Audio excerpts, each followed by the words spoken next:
Hi, good evening, everyone. Can you see us? Can you listen us? Yes, yes, Dr. Vijay Varghese, we can see you and very clearly, sir. Very nice.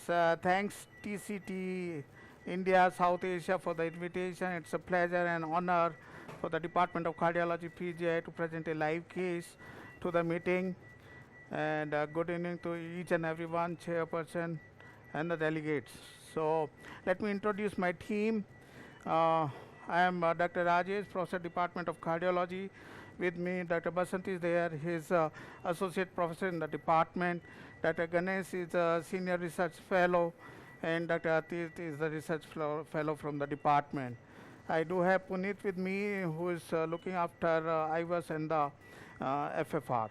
So let's go ahead for the PowerPoint presentation. Dr. Ganesh, please. Good evening from PGH Chandigarh. Uh, our patient clinical details. This is a 65-year-old hypertensive diabetic male with female with non-alcoholic liver disease, post-cholecystectomy status. She presented with exertional angina from last 1 year with increasing severity and worsening with episodes of rest pain since last 1 month.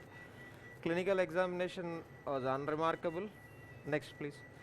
Our baseline resting ECG showed few VPCs other than, next please. Echocardiogram showed a normal LV ejection fraction. Next, please. So diagnostic coronary angiogram was performed, which is showing extensive calcification in the LM LAD and diffuse LM LAD 70% stenosis with mid LAD tight stenosis of 80% seen in epicranial view. Next, please. RC has mild disease and her LV angiogram was showing normal ejection fraction. Next, please. So plan for today is PCF LM LAD crossover stenting, provisional single stent strategy to begin with, plaque modification of the calcified lesion, and finally imaging guided PCA optimization. So this is the case, and this is the angiogram in the AP caudal view. You can very well appreciate a dense speckle of calcification extending. Can you run the first view, please? Extending from the left main to mid LAD. Next view, please. It's the mid LAD till the mid LAD. Next, please. This is the spider view. Osteal L6 seems to be okay with no significant disease. Next view. Just okay, stop. So this is the case. Stop. So this is the case. Left main to LAD disease, which is calcified, and the significant one. And the plan is to have no provisional stenting. So, opinion of the chairperson, how should we proceed further?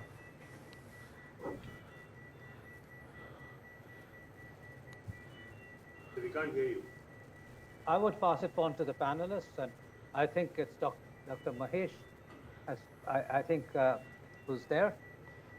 Sir, I would like to image the circumflex ostium, confirm that it's actually disease-free and it is safe to go in for the one-stent strategy. Then I would like to image the circa LAD to see how bad or how good the lesions are going to be, and then decide on plaque modification depending on what these two findings are. Very nice. So here, any comment about say simple versus complex, left main bifurcation and need for say 2 versus single stent is SD? I think Dr. Sridhar Kasturi, yourself. Yeah, actually, the lesion length is short, less than 5 mm, limited to ostium, and mainly left main to LAD, very long lesion, calcified. It's considered simple, though complex lesion. The LCX wise, it's not very significant, but it would be preferable to do the IVS and see the plaque burden. Is it what is the plaque burden more than 55%, or the another luminal area also see is it less than 3.5 square mm. If that is there, I would prefer to go. But based upon the criteria, a short limited to ostium less than 5 mm, this comes under criteria for provisional stenting of LM to LAD. Post procedure, if there is LCX pinching is there, then I would do FFR. If the FFR positive, go with the T-tap technique. Or instantly go with the simple hissing balloon. Kissing balloon, if the lesion is good flow, no need to intervene. If there's some still residual lesion is there, some dissection, flow limitation is there, go with the T-taps. So Gary, while Dr. Vijay Varghese he was doing imaging, would you, for the purpose of giving your pearls of experience and wisdom to the audience, tell us exactly what do you want to see on imaging in this left main? And or what are the criteria that you would Yeah. say this is this that we should be doing a provisional here? Okay, so let's start with wiring both the circumflex and the LAD, imaging from both the circumflex and the LAD to the left main, and the LAD pullback should go into the aorta with the guiding catheter disengaged. So let's start with the circumflex first. You want to see how much disease is present at the ostium of the circumflex. You want to know the lumen area and the plaque burden. Then your pullback from the LAD to the left Gary, main. how much plaque burden? What's your? Okay, so what it's do you- can you specify that? sure, 4 square millimeters lumen, 50% plaque burden. Those are the cutoffs. If you have less than 50% plaque burden and a lumen area more than 4, it was actually 3.5 and 50% in the paper, but for easy to remember purposes, 50% and 4, then the likelihood of jailing the circumflex and having an FFR less than 0.8 after single stent crossover is very low. OCT को पीछे कर Okay. And so you protect the circumflex, and then you stent from the OCT LAD पीछे कर to the left main. Now, on the LAD pullback, your questions are distal landing zone in the LAD, where is it and how big is it? What's happening at the ostium of the LAD, how much plaque there is, how much calcium. Does the plaque extend back to the left main? And if so, does it extend into the ostium of the left main? Because if the ostium of the left main is minimally or not diseased, you don't really have to cover the aortoosteal junction, and you just find a proximal landing zone. So you've got distal landing zone, proximal landing zone, which gives you the length. Your LAD landing zone gives you the stent size, and your left main size landing zone gives you the pot balloon size. And you then see the structure of the plaque as well and decide whether you want to correct. let it plaque. Okay, sure. Okay, Very that's nice. great. And so Rakesh, Rajesh, you Yes. uh, So we- go to the next view, please. Next view. so show yours So and also continue to work along with it. So I know you have less time, so you should. Just no, it's go ahead. give Most your of the thoughts as and then- the session was delayed, I done most of the work. So let's go ahead. This is the IVUS across the left circumflex. Can you run the run of the left circumflex? So And this, I would like you all to note, the audience to note that he's actually got his guiding out and a wire in the sinus, which therefore he wants to image the ostia. I think that's an important absolutely aspect, right. Rajesh, because- Absolutely right. So, So and this he- is what Gary was saying. Here See is the the run ostia. across the LCX. You see it's disease free. We are reaching to the ostium, and this is the ostia. Left main is somewhat calcified and also disease. It's less than 180 degree of the left main calcification. Left main size is 5. Ostium is relatively disease free, and an area which we could measure at the ostium of the LCX, the tightest point, turned out to be 5.67. So this is very much suggestive, as Dr. Gary has commented about any area which is say more than 3.9 or 4 is the one which can be left and one can go ahead for the Absolutely. provisional stenting. So and then we next view please. So before that back we did the FFR as well across the LCX. Can you show the FFR? Can you display the FFR? Yes, it's there. So Yeah. we had My only comment is that, and once you have a lumen area of that size in the circumflex, the likelihood of having an abnormal FFR is absolutely right.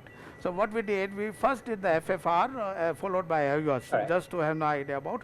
So FFR turned out to be say 0.96, post intracoronary adenosine turned out to be 0.89, and thereafter we did the IVUS across the ostial LCX, which had an area of 5.67. So the plan is to go ahead for provisional stenting left main to LAD. Next view, please. What is the length of the left main? The length of the left main?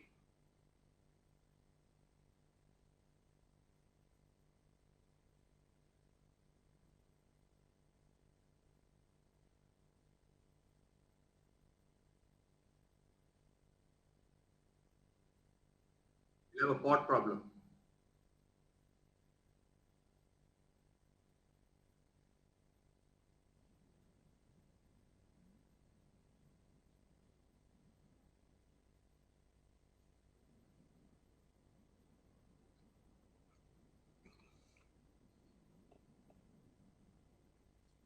So did you mean your IVUS catheter did not cross the LED? Is that what you're saying? Okay.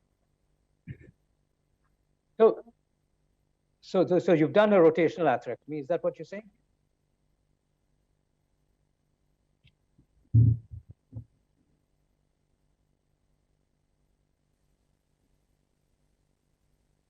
Okay.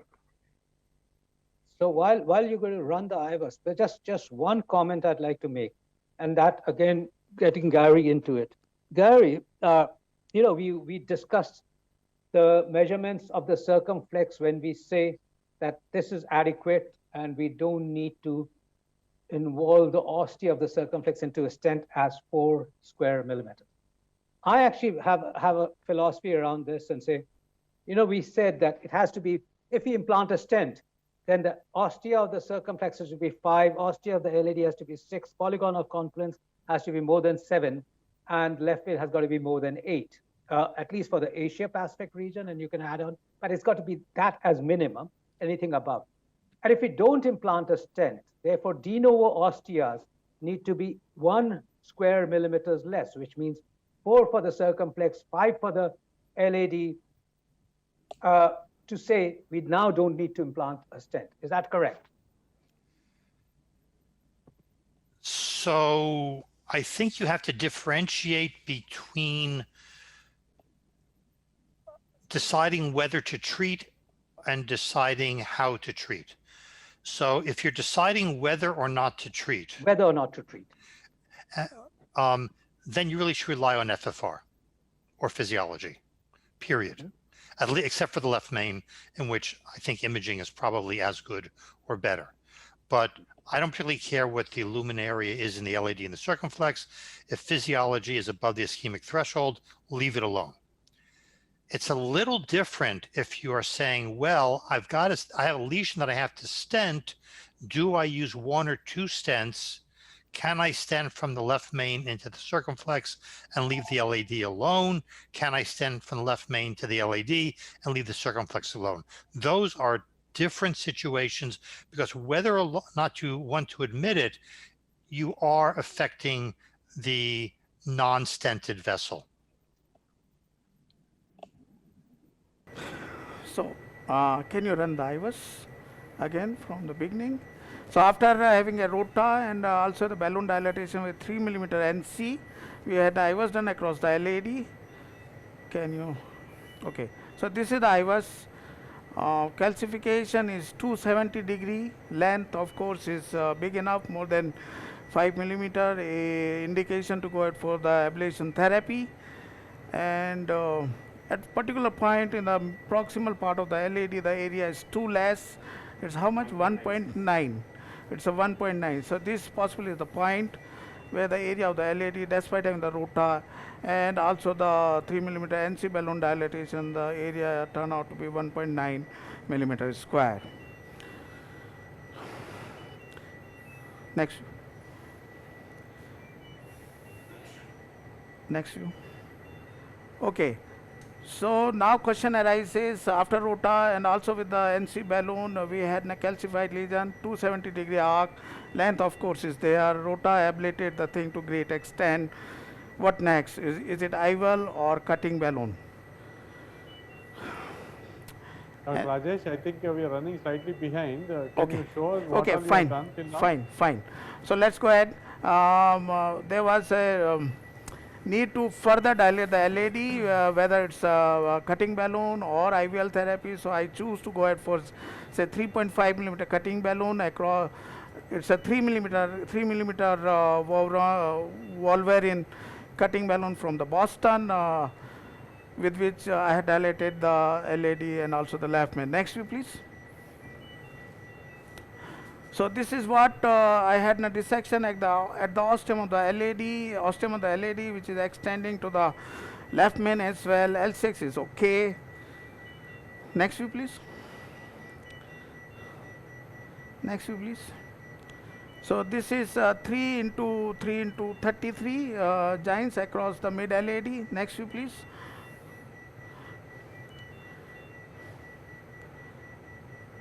Next view, please.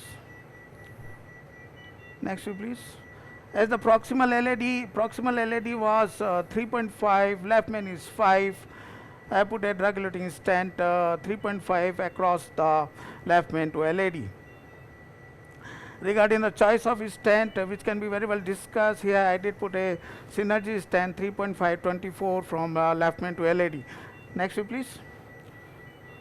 Next. So this is the result across the left coronary system. Next. The wire across the L6 was changed. Next. Port was done with a 5. Next. This is the 3 millimeter NC across the mid LAD. Next. 3.5 across the proximal LAD. Next. Next, please. Good flow across the LAD. Next. LCX has some pinching, whether it needs the intervention or not can be discussed very well. Next. I dilated it with 2.5 millimeter balloon just to open up the struct across. Next. This is the ostial LCX. Next. So here we are after doing all the things. So now the plan is to have final IVS across the LAD. As I had dilated with 2.5 across the LCX, repeat kissing balloon has not been done across the left main, and IVS imaging has to be done across left main to LAD to look for what the result is after having a balloon dilatation with 3 in the mid part, 3.5 proximal and 5 port. The only thing, Rajesh, I didn't see you do is after the, to do a kissing as the last step of your balloon dilatation of the side branch, which is the circumflex. Yes. No, I have not done. I am just waiting to go live. To this point, I had done the procedure, and now I am proceeding further. Right, thank you. Thank you. So meanwhile, you can go ahead and discuss, and let me have an IVS catheter across left main to LAD. My suggestion is that you do your kissing and then do a final IVUS and then optimize the LAD Okay. as you need. Okay. So Because now the question it's is. not going to achieve you anything more apart from, we'd rather see your final results. So just go ahead, So do your kissing, and then do your final IVUS. So here the query is whether there is a need to have a kissing. We say 2.5 balloon across the LCX and 3.5 across the LAD, or should I go ahead with the port across the left main only without having a balloon across the LCX? Though angiography LCX ostium seems to be significant, but we can very well go ahead do the FFR and if required IVUS as well across the ostium and the LCX to decide about any further dilatation across the ostium. So meanwhile, let me go ahead for the IVUS across left main to LAD, and this point can be very well discussed. My clear, and again I go to Mahesh, who's sitting there, because I think we will soon. Srinivas, we have 2 minutes to see his final results. So then let me go ahead for the IVUS across. So Mahesh, Srinivas, do we have 2 minutes or do we? Actually, time is over. Just check with him. Okay, I think one comment which is very important out here, and that's to understand, and I think Mahesh come in and Gary. See, when we dilate the circumflex with a 2.5, we are going to move that main branch stent away from the other side. So it's actually a mandatory. The moment you actually start to decide doing a side branch dilatation, the final is kissed. That happened in EBC main.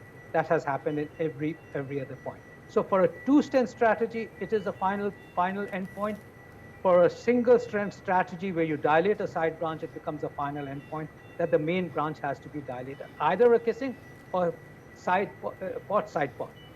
So I just want to understand from Mahesh and Gary, and then we can just shift off to see the next point which Srinivas guides. Okay. So meanwhile, here is the IVUS across left main to LAD. You can carry on, discuss, and have a look on the IVUS as well. So Mahesh, there is no argument about the kissing in from the left main to the circumflex in the lady. That chapter is actually forgone, and there's no doubts about it. My only thing was you should do an IVUS into the circumflex in this case, because when the dissection came from the left main, from the LAD to the left main, I thought that the ostium of the circumflex may also have been involved in that process. That's what I was a little worried about. But you had a good flow, and probably the FFR, you may do an OCT into the circumflex to see how the ostium is. Kissing and So, Dr. Gary, any comment about, say, FFR or IVUS across the jailed LCX to look for significance of it? Well, I think the circumflex will look, or can look,